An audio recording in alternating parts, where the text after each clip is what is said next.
Hi, everyone. I'm Megan Warren, and this is Me Reimagined, a space where we unlock the frozen parts of ourselves, the parts we hide from and hide from the world, so we can learn to believe we're enough.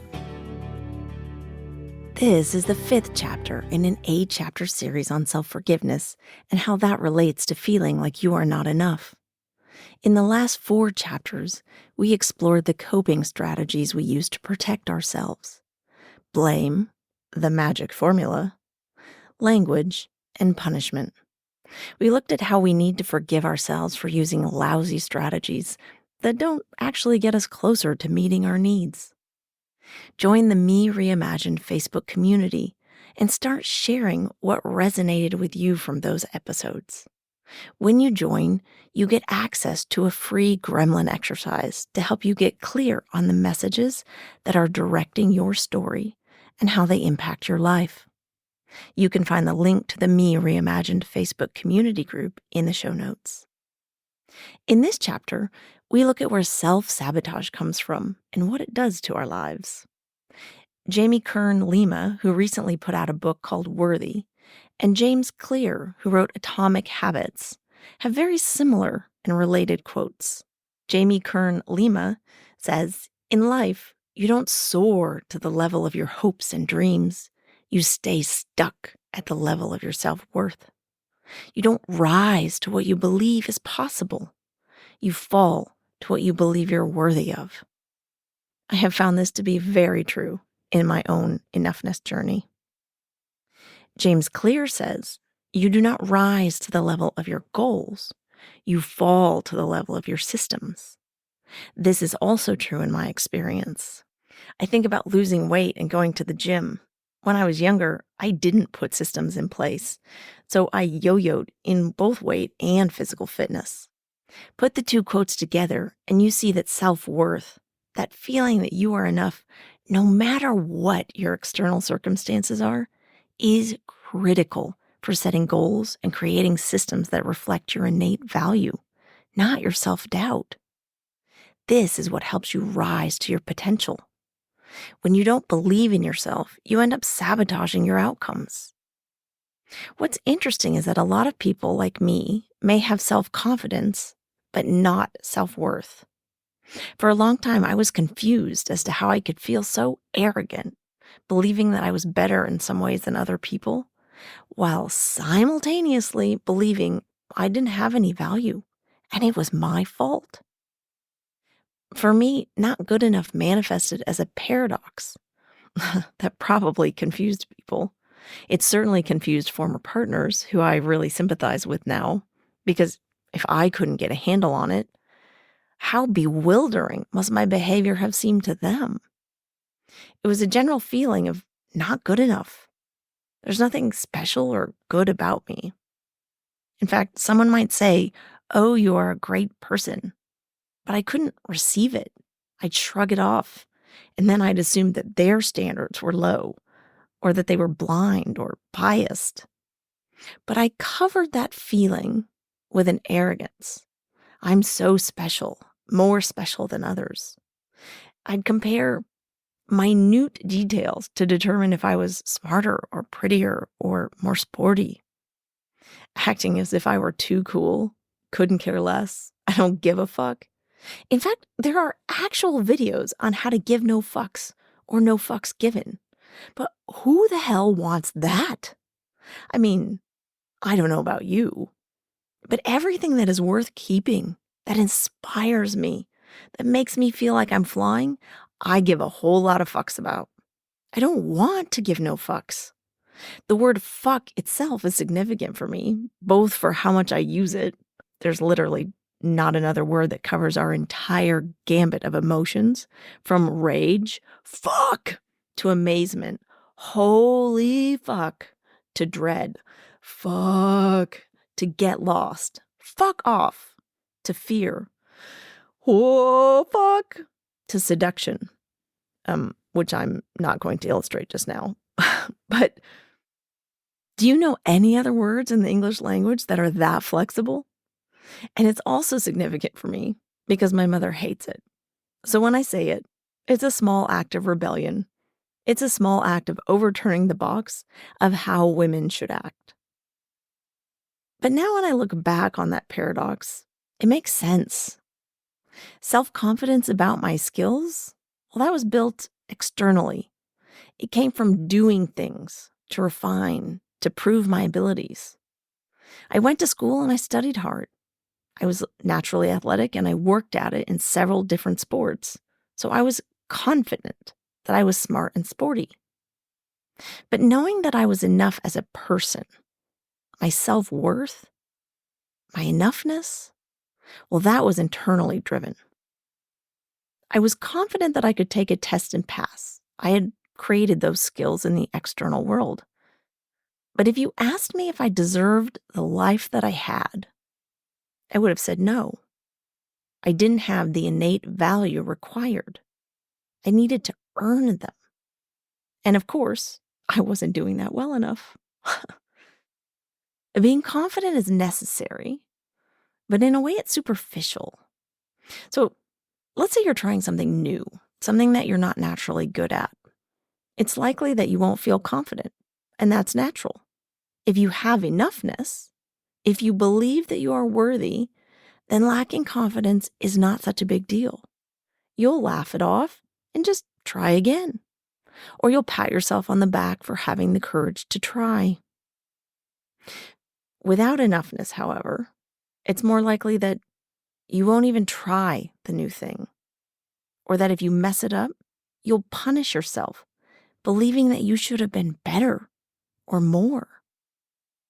The way this paradox manifested for me was being pretty confident on the outside, while underneath, believing I was absolutely worthless. I have learned, and am still learning, that believing in your value as a human being is a critical piece. Without it, you won't find satisfaction and fulfillment in life. But let's get into chapter 5 and look at how the not enough story sabotaged my outcomes. Chapter 5, Self-sabotage. The girl, now well into womanhood, felt like a passenger in her life. A passenger that couldn't complain. She'd never really had it bad.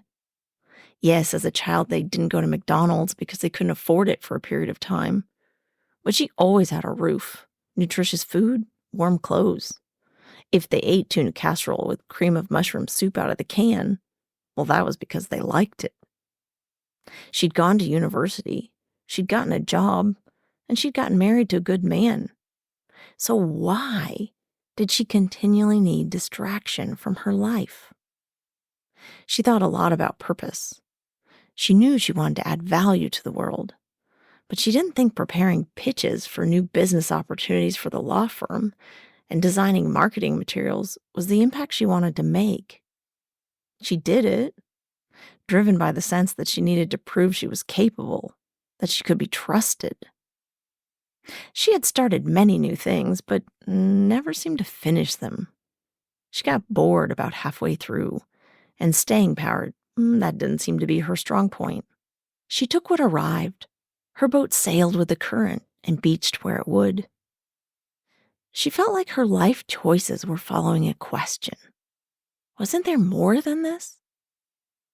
While she proved she could be successful in a variety of different jobs, each ended up feeling unimportant. So she'd hop to the next thing. Each time she got back in the boat, she wasn't intentionally navigating toward a specific thing. She was escaping another thing that didn't work. She used to judge herself for this. Words like flighty, indecisive, rootless, shallow, uncommitted chased her each time she failed to find fulfillment in her work. She decided she was a survivor, not a captain. She functioned well in dynamic environments and felt freest when she had to create solutions in real time for whatever arrived. That was good, since she never climbed into the boat with a paddle. It wasn't that she didn't want to direct her boat. She just didn't know what course to chart. She tried using maps others gave her.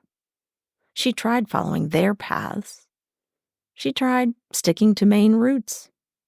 She tried using the stars. Early on, she had the sense that she'd find that thing, the thing she was meant to do.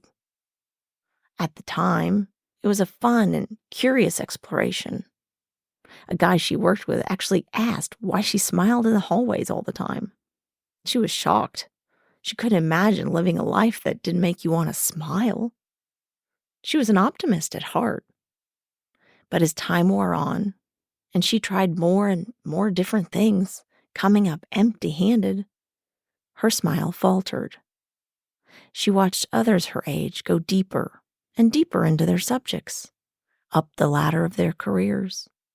She wondered how they stood the boredom. She had never had the sense that whatever she was doing, whether it was selling ads for a newspaper or programming in HIV, mattered beyond proving she could do it. She knew she wanted to create a life that mattered.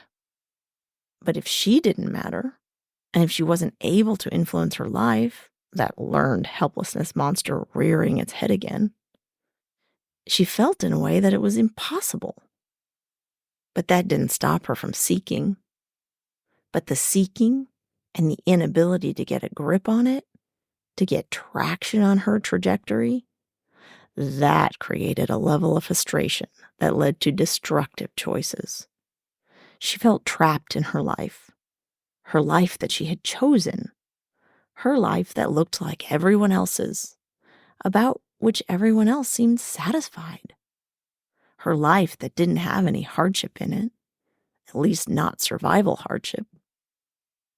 Given that, she couldn't explain why she felt trapped, why she felt unable to create something that worked for her. She often played the game, once I. In this game, she'd assign happiness and enoughness to after an event, and she'd use that to put off doing something until later. Once I find my purpose, I'll make an impact. Once I lose weight, I'll have a better connection with my husband. Once I have worked long enough, late enough, hard enough, gotten enough results, I'll ask for a raise. Once I've checked all the boxes, I'll feel fulfilled. Only, there was never a winner at that game. She didn't realize she was playing a fruitless game until she had checked all the boxes, and she found she was still waking up, wishing she could become part of the mattress. That game was passive self-sabotage. She never asked for the raise. She never made the impact she wanted to make. She never felt connected to her now ex-husband. But she also liked to play active self-sabotage, feeling like she wasn't enough to influence her life, that she didn't matter. Well, that made her seek oblivion. Sugar, alcohol, non-stop activities, shallow social engagements, binge shopping, TV. She consecrated her free time to oblivion rather than building something meaningful. Her working time, she concentrated to wearing a false persona and building something that wasn't her heart work. The end. So the fifth reason I needed to forgive myself was that this feeling of not enoughness, of not deserving my life, of not being worthy, well, it led me to passively and actively self-sabotage. So now this is the hard part for you. I get to turn to you and ask, what does your self-sabotage look like? Is it passive? What are you not doing or doing instead of what you would be doing if you felt enough? I had a client who wanted to open a new business, but while she was a fabulous baker, she didn't believe she had it, that she was lucky enough to be successful at creating a business focused on her heart work that would support her. And the fear of rejection from her family and her friends kept her trapped in a corporate job, the job she was having trouble waking up and performing for. She had worked her way up, but her recent review hadn't gone well. She was on an improvement plan. She would spend a lot of time on LinkedIn looking for similar corporate jobs instead of planning how to launch her heart work as a side hustle. When she changed corporate companies, she discovered it wasn't the company. She also spent time binging TV shows rather than testing her assumptions about what she could and couldn't do. She felt stuck in life, though she had checked all the boxes. She too played the once-I game. Once she got a big enough title and saved enough, then she could quit to do what she loved. Active and passive self-sabotage kept her playing small, kept her hiding who she was. It blocked her from making the impact that she wanted to make. It reinforced that she wasn't good enough. When you look at your life, where are you playing small? Where are you looking for the same job at a different company when you want to be doing something entirely different? Where are you feeling unmotivated and struggling not to let it show in your work? Where are you seeking oblivion, distraction, and numbing from what in your life feels unresolvable? Where do you feel like you don't have the right to want something different? Thinking that the life you have, well, it should be enough. You're just ungrateful. You don't deserve more opportunities. In episode 4, I put a link to an exercise on getting familiar with the not enough messages that your gremlin sends. If any of the questions that I just asked feel familiar, you'll find some really powerful answers if you do the activities. I'll copy the link into the show notes again. When you play small, hide, and pretend, you don't stay in your integrity. And when you are out of alignment with yourself and what you value, that creates an intense internal conflict. Part of you feels the need to hide and pretend to protect yourself. The other part of you sees that you can't be trusted to have your own back, to honor and love yourself as you are. The internal conflict that's created, well, it breaks out through behavior. Behaviors that quickly become actively rather than passively harmful. Numbing is usually a form of self-sabotage that actively hurts you. How many hangovers will you endure? How many debts from shopping or gambling will you incur? How many inauthentic relationships will you weather before you say enough is enough? I am enough. I choose me. I choose to become aware of my gremlin messages. I choose to connect with other people as me. I choose to take risks because I know I'm enough. I choose to map my own path, to find my heart's work and live in it. I choose to forgive myself for self-sabotaging, and I choose to play big. Because what I've learned is that it's definitely a choice. Your feelings and stories, they're not facts, and both are open to interpretation. Just because you can't see the mountain peak doesn't mean it's not there. It's just hidden by clouds of negative feelings and messages. So when you believe those feelings and stories, you are choosing to treat them as fact. But you have the power, my friend. Now, choosing differently doesn't change your worth. It doesn't have any impact on your enoughness. That was and is constant. What changes is that when you commit to believing in it, you start acting like it. You start having your back. You start being a reliable friend to yourself. You start encouraging yourself.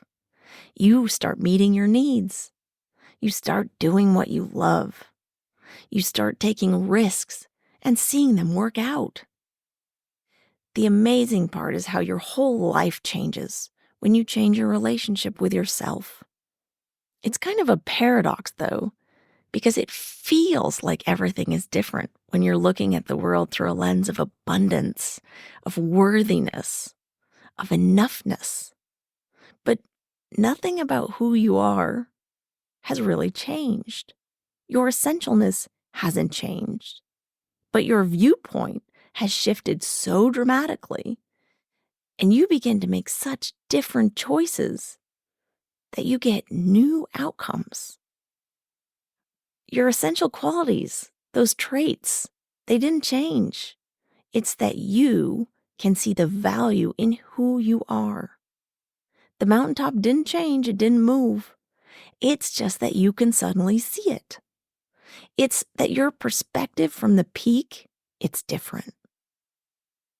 But the choices that you made to get past the clouds up to the summit, well, those choices are different than the choices that you made at sitting at the base of the mountain for years, refusing to climb. So let's climb the mountain together. Let's choose to make choices that show we believe in the existence of the mountaintop, even when we don't see it or feel it.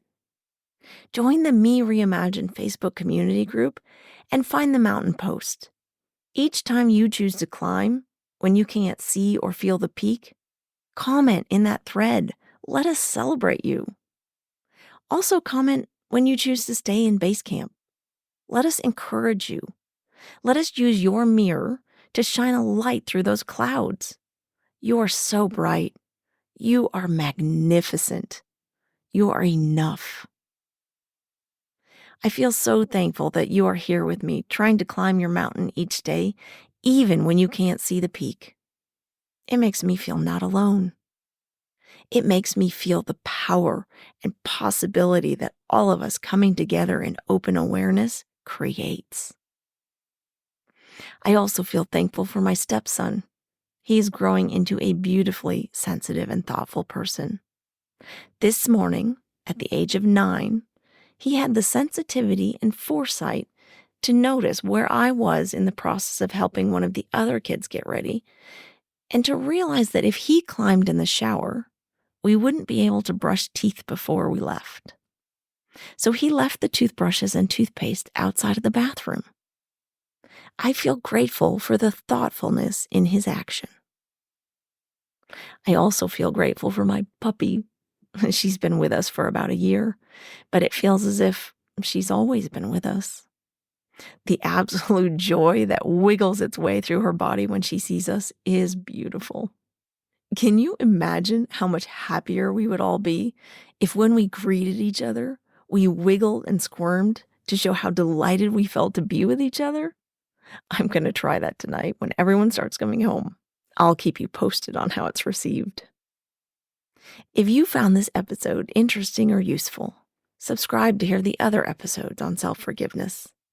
You can find all episodes of Me Reimagined on Apple, Spotify, YouTube, Stitcher, or wherever you get your podcasts.